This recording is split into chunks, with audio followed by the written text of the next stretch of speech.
नमस्कार। बड़ी बहस मध्य प्रदेश देख रहे हैं आप। आपके साथ मैं हूं विवेक पांडे। केंद्र सरकार ने सिटीजनशिप अमेंडमेंट एक्ट यानी कि सीएए का नोटिफिकेशन जारी कर दिया है। इसके साथ ही ये कानून देश भर में लागू हो गया है। सीएए को हिंदी में नागरिकता संशोधन कानून कहा जाता है।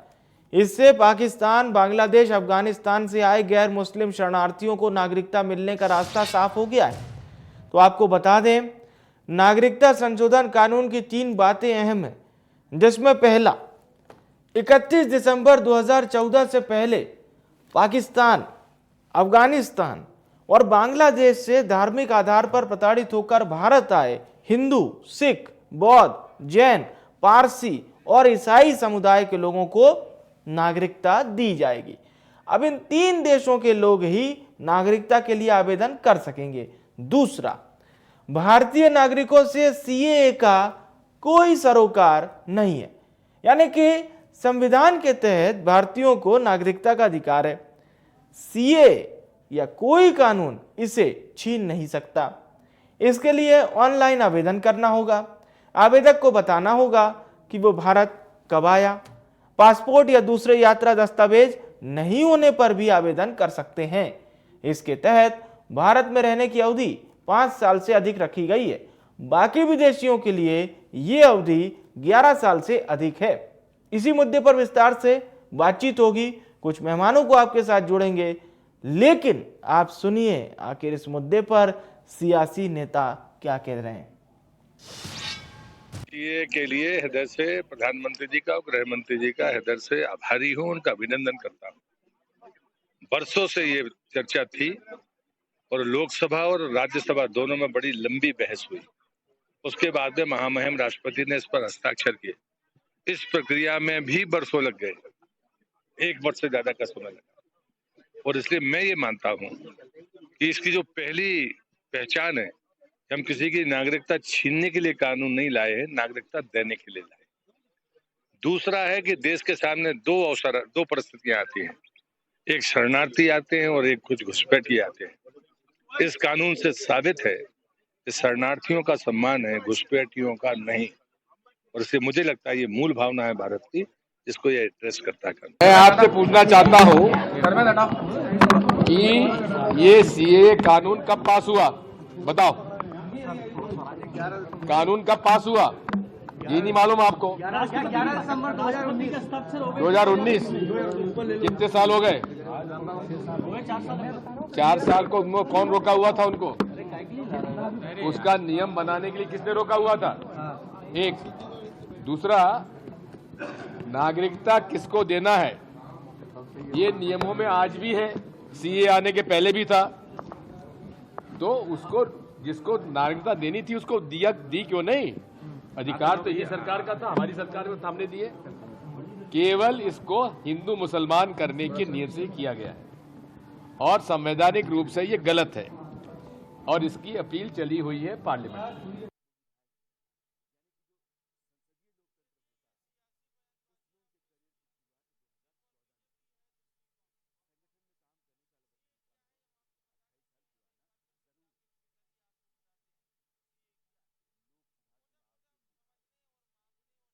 वाली बात यह है कि 3 वो देश जो कि मुस्लिम बहुसंख्यक देश हैं। अब ये 3 देश कौन कौन से हैं? भारत में के 3 पड़ोसी देश, पाकिस्तान, बांग्लादेश और तीसरा देश है अफगानिस्तान। इस वक्त 2 खास मेहमान हमारे साथ चर्चा में जुड़ चुके हैं। कर्नल ईशान जी हमारे साथ जुड़ चुके हैं, प्रवक्ता हैं भारतीय जनता पार्टी के, स्वागत है। और सिद्धार्थ सिंह राजावत जी हमारे साथ जुड़ चुके हैं, कांग्रेस पार्टी के प्रदेश सचिव हैं। आपका भी बहुत स्वागत है सर इंडिया न्यूज़ पर। चर्चा की शुरुआत ईशान जी आपसे करना चाहूँगा। सीएए, ये तो सबको पता था कि सीएए आने वाला है और इसके संकेत भी दे दिए गए थे, नोटिफिकेशन जारी होने की देरी थी, लेकिन विपक्ष को ये लग रहा है कि ये जो टाइमिंग आपने सेट की है ये टाइमिंग सही नहीं है। ये पूरी तरह से केवल और केवल चुनाव का फायदा लेने के लिए ऐसी टाइमिंग रखी गई। देखिए, कानून 2019 में पास हुआ, उसके बाद कोविड था और बाकी चीजें थी, कोविड की वजह से इसमें देरी हुई। हाँ। ऐसा कोई मंशा हमारी पार्टी की या हमारी सरकार की नहीं है हाँ। कि इससे कोई चुनाव में फायदा, अगर चुनाव में फायदा लेना होता तो ये नागरिकता हम पहले ही दे देते, हम उसी टाइम लागू करके कर सकते थे। जल्दीबाजी में हम इसको कर देते कानून को, और जो है जो नागरिक अब बनेंगे वो जी। पहले ही बन जाते। जी। तो अगर वोट बैंक और उसकी बात होती तो ये हम पहले भी कर सकते थे, ऐसी कोई मंशा नहीं थी। ये सिर्फ जो शरणार्थी आ रहे हैं, जो कि बाकी देशों में अल्पसंख्यक जो कि प्रताड़ित हुए, उनके लिए ये कानून आया है और उनको एक सम्मानजनक स्थान अपने देश में देने की बात है। जी, सम्मानजनक स्थान देने की बात है सिद्धार्थ जी, इसके अन्यत्र कुछ भी नहीं है। और प्रोसीजर तो सरकार का कहना है पहले से ही चल रहा था। चलिए, बड़ी अच्छी बात ईशान जी ने करी, स्थान देने की बात कर रहे हैं। कांग्रेस पार्टी सिर्फ एक सवाल पूछ रही है। आपने आपको भी अभी मैं माननीय पूर्व मुख्यमंत्री राज्यसभा सांसद दिग्विजय सिंह जी को भी सुन रहा था, उससे पूर्व मैंने भारतीय जनता पार्टी को भी सुना। तो कांग्रेस पार्टी का सिर्फ एक ही तर्क है विवेक जी, हम बस ये पूछना चाहते हैं कि जब ये पारित हुआ था 2019 में, जैसा कि ईशान जी ने बोला कि कोविड चल रहा था, तो कोविड इतने लंबे अंतराल तक तो चला नहीं। आपने देखा 18 के बाद 19 में आपने देखा 19 और 20 2 साल मान लीजिए, उसके बाद 21 भी आता है, 22 भी आता है, 23 भी आता है। तो आपको 21 और 22 और 23 में क्यों नहीं इसकी सुध आई, मैं ये पूछना चाहता हूँ। 4 साल 3 महीने लगा दिए आपने इसको लागू करने में, तो ऐसा कौन सा प्रारूप तैयार कर रहे थे आप? चलिए, अभी मैंने सुना भारतीय जनता पार्टी के जो आपके जो भी थे, जो बयान दे रहे थे, उन्होंने एक बात बोली इसमें जी कि पासपोर्ट अगर किसी के पास है या ना है, दस्तावेज है या ना है, तो अभी उसको नागरिकता दी जाएगी। तो आप उसमें कैसे जस्टिफाई करेंगे, कैसे डिफाइन करेंगे कि घुसपैठिए कौन है और प्रताड़ित कौन है, जो वहां से उनको भगाया जा रहा है, तो उसको कैसे जस्टिफाई करेंगे? पहला सवाल। दूसरा, मैं ये पूछना चाहता हूँ ईशान जी से कि ईशान जी ये बताइएगा आप कि इसमें आपने बांग्लादेश आपने ले लिया, पाकिस्तान ले लिया, आपने अफगानिस्तान ले लिया, तो और भी हमारे जो पड़ोसी मुल्क हैं, जैसे भूटान है, जैसे बर्मा है। अभी बर्मा में कितनी बड़ी समस्या चल रही है, आपने भी देखा।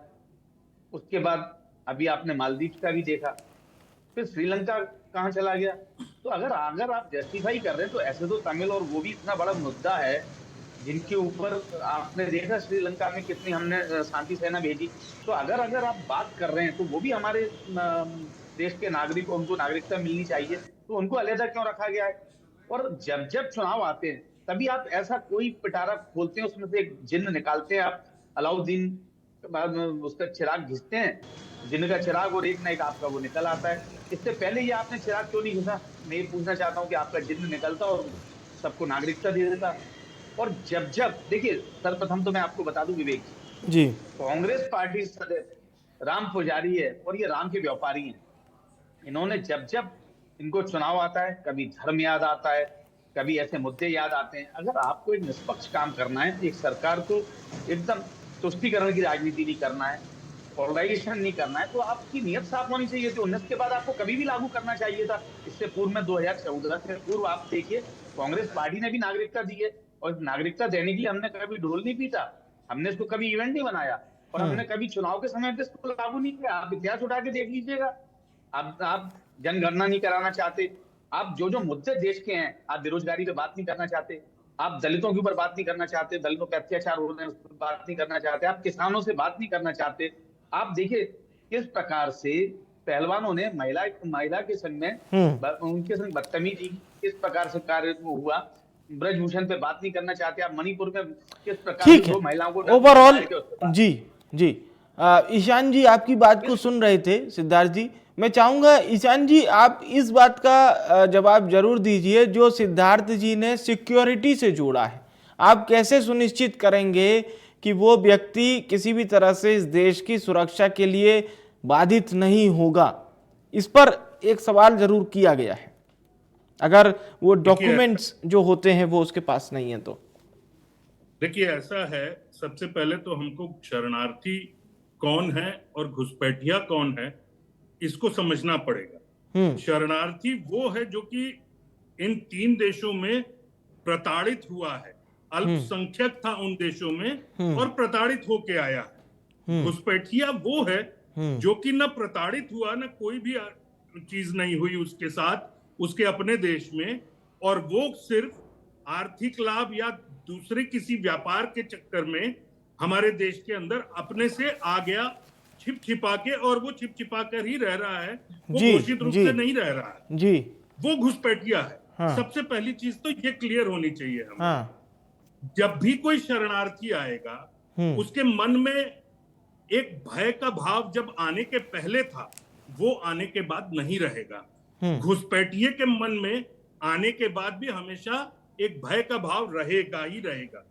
जहां तक इसका सवाल है कि यही 3 देश क्यों चुने गए, ये 3 देश ऐसे हैं जहां पे जो कि घोषित इस्लामिक देश है, और यहाँ पर चाहे हिंदू हो, सिख हो, बौद्ध हो, जैन हो, पारसी हो और ईसाई हो, ये अल्पसंख्यक है। तो हम ये कह रहे हैं कि जो कि प्रताड़ित दशकों से जो प्रताड़ित माइनॉरिटीज हैं इन देशों में, इन इस्लामिक कंट्रीज में, हम उनकी बात कर रहे हैं कि हम वो हमारे यहाँ शरणार्थी के रूप में आए हैं, हम उनको नागरिकता देंगे। 2014 के 31 दिसंबर 2014 के पहले जितने आए हैं हम उनको नागरिकता दे रहे हैं, देंगे।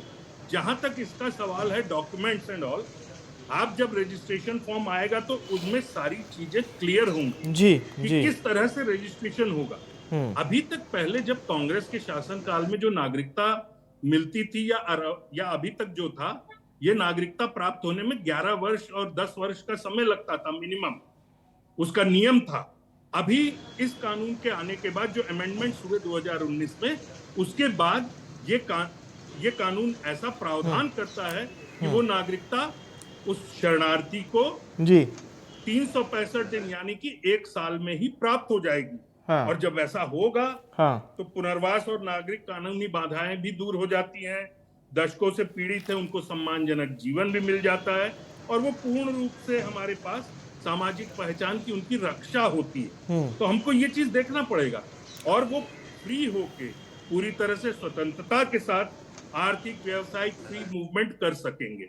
तो हमें इस चीज को समझना होगा। जहां तक सुरक्षा का प्रश्न आपने किया था विवेक जी, सुरक्षा में वही विषय है कि ये सारी चीजें जांच होंगी, और वो किस तरह से वो जो रजिस्ट्रेशन फॉर्म आता है उसके बाद ये सर्वविदित हो जाएगा कि क्या क्या चीजें, क्या क्या डॉक्यूमेंट साथ में लगाने। मैं एक गृह मंत्रालय की 2021 की वार्षिक रिपोर्ट भी पढ़ना चाहूंगा।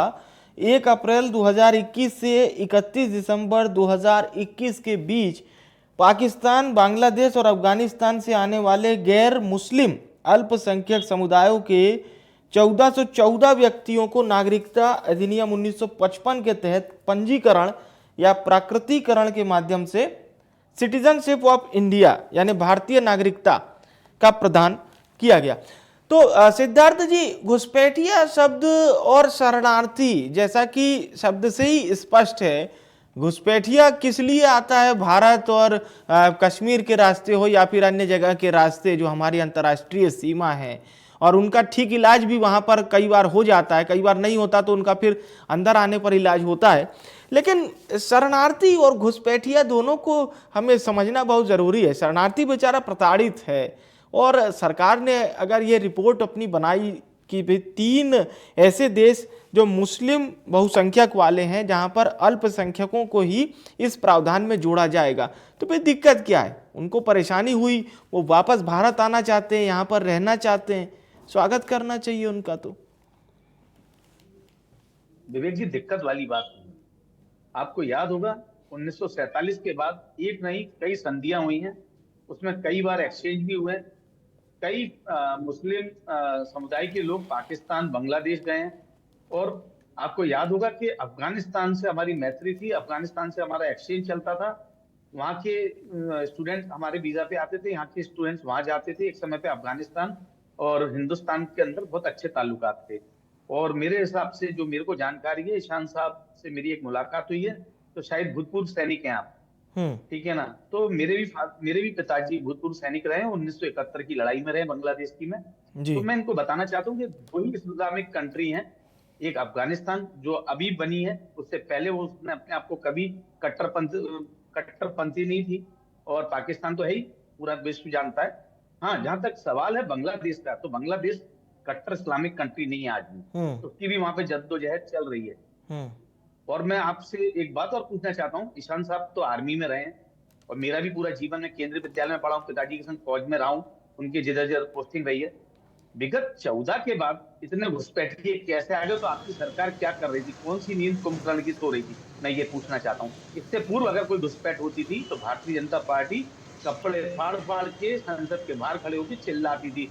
कोई भी अगर टेररिस्ट अटैक होता था उस पर चिल्लाती थी। तो मैं ये पूछना चाहता हूँ कि इतने विगत 10 साल में आप लोग क्या कर रहे थे जो इतने घुसपैठिए अंदर आ गए?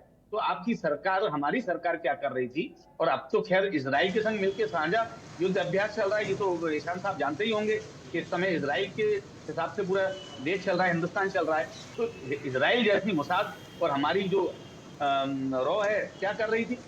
क्या हमारी खुफिया एजेंसियां इतनी कमजोर हो गई है कि इतने घुसपैठिए अंदर आ गए? ये पूछना चाहता हूँ, जिसकी वजह से आपको इतना बड़ा कदम उठाना पड़ा। और ये तो एक रेगुलर प्रक्रिया थी 1943 के से लगा के जवाहरलाल नेहरू जी, लाल बहादुर शास्त्री जी, इंदिरा जी, उसके बाद राजीव गांधी जी, अटल बिहारी वाजपेयी जी, सबके निरंतर जब तक प्रधानमंत्री रहे, आपने देखा चंद्रशेखर जी थे, सबके निरंतर जब जब आए हैं शरणार्थियों को उनका हक दिया गया है। और मैं आपको ईशान जी बता दूं, 11 वर्ष नहीं लगते थे उसमें जी स्पेशल एक जी कमिटमेंट। अच्छा सिद्धार्थ जी आदरणीय, ये एक बात मैं आपसे एक रिएक्शन आपसे लूंगा और ईशान जी से भी रिएक्शन लूंगा। ममता बनर्जी बहुत ही उन्होंने ये बयान दिया है, पश्चिम बंगाल की मुख्यमंत्री, उन्होंने कहा कि मुझे सीए पसंद नहीं है क्योंकि उन्होंने 5 समुदायों को सूची में रखा है लेकिन मुसलमानों को सूची में नहीं रखा गया, जैसे कि उनका देश में कोई योगदान नहीं है। ये बात ममता बनर्जी ने कही।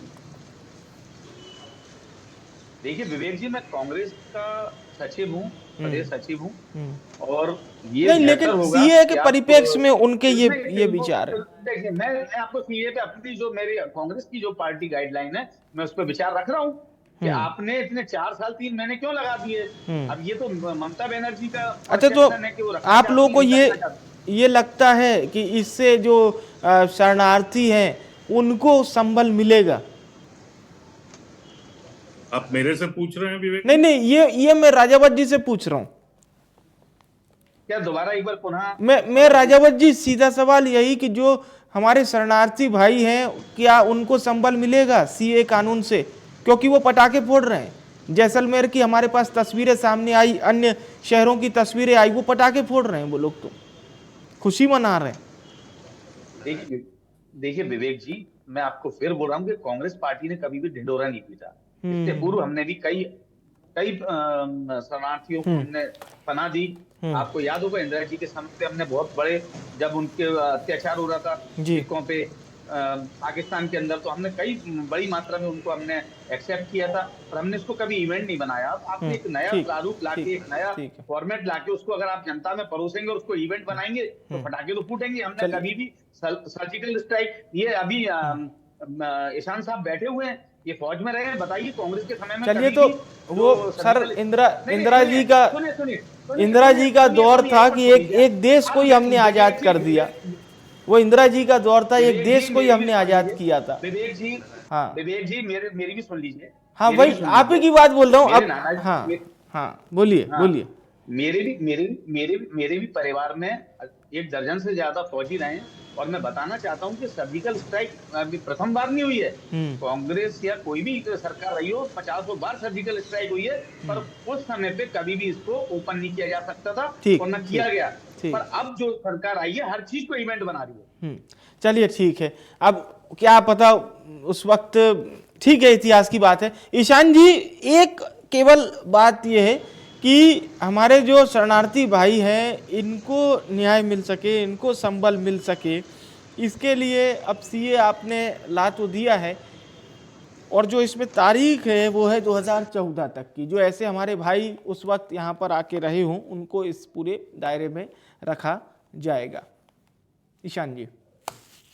हाँ बिल्कुल, 31 दिसंबर 2014 तक जितने शरणार्थी आए हैं उनको इस दायरे में रखा जाएगा। जहां तक इसका सवाल है कि राजावत जी ने एक चीज कही थी, बार बार उन्होंने इस चीज को मेंशन किया कि मैं फौज में रहा हूं। बिल्कुल रहा हूं फौज में, 21 साल मैंने सेवाएं दी हैं जी। और जहां तक इसका सवाल है, सर्जिकल स्ट्राइक पहले हुई थी नहीं हुई थी, पहले हुई थी कि नहीं हुई थी, ये सरकारें जानती हैं, मैं भी जानता हूं, और इस लेवल पे, इस जगह पे मैं उसके बारे में बोलना नहीं चाहूंगा। जहां तक इसका सवाल है कि इवेंट बना दिया, सेना की किसी भी चीज को इवेंट नहीं बनाया जाता है, और ये शब्द सेना के किसी भी कार्य के लिए इवेंट बोलना, मैं इसको सेना का अपमान ही समझता हूँ।